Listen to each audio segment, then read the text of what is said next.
came on the scene. And now we're over $5 across America, with 6 in the near horizon.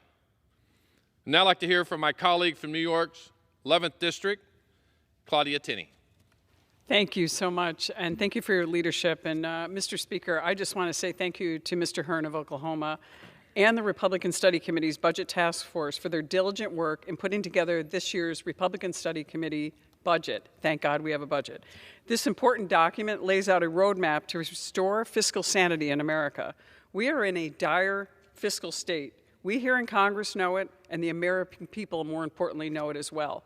President Biden and Speaker Pelosi's reckless spending has led to a 40-year high inflation, proving once again that we simply cannot spend our way to prosperity.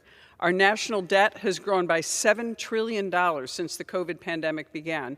Today, it totals more than $30 trillion, and I have a wonderful constituent who puts the debt amount on his building every single day in a main thoroughfare, a guy named Frank Suits, who's a great American, who puts it out there just so the people know how much we're spending and how this isn't making us prosperous, especially in New York.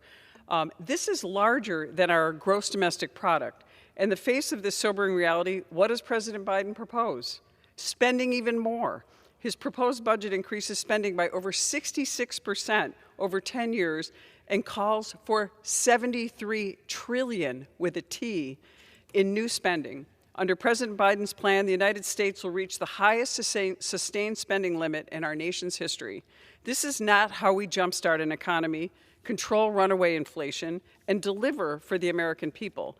The budget proposed by the Republican Study Committee takes a different approach. It focuses on reining in wasteful spending, balancing our budget for once, and helping those in need, while living within our means and focusing on balancing the budget actually within 7 years. The Republican Study Committee budget also includes a bill I introduced, the Transparency in COVID-19 Expenditures Act.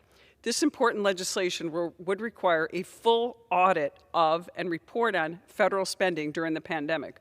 With countless reports of fraud, waste, and abuse, Americans have a right to know how their tax dollars are being spent and how they were spent and if they were spent the way they were intended. I'm honored that this bill was included in this year's Republican Study Committee budget, further demonstrating the Republican Study Committee's commitment to transparency, accountability, fiscal responsibility, and just plain good governance. Inflation in the United States continues to outpace much of the developed world. It is clear to me and to the American people that this isn't Putin's price hike, it's Biden's price hike. Rather than doubling down on failed policies of the past and spending even more of your money, our money, it's time for Congress to turn around this ship, restore fiscal sanity to Washington, and put our nation back on a path to economic prosperity. And I'm grateful to you, Congressman Hearn, for your leadership, and especially your leadership on energy. What a lot of people don't realize about New York State is we have among the richest shale reserves, the Marcellus and Utica shale, that we can't touch because of New York's failed policies. We could bring economic prosperity, we could bring national security, energy security to our nation just from New York State, and really just bring our state around. But that's something that we are fighting in New York. We hope with your leadership out in Oklahoma and across this nation, working with the Republican Study Committee members, which I'm so proud to be part of this great group, that we finally have a budget. We're putting out a plan. We're telling the American people that we have a plan and we have a plan to win. And we will make sure that the American people come back and America sees the greatness it once had. But I want to just again thank you, Mr. Hearn, for doing these special orders, for highlighting this plan, for taking a leading role. We are grateful, and we certainly could use a dose of prosperity in upstate New York. Thanks so much. I appreciate it.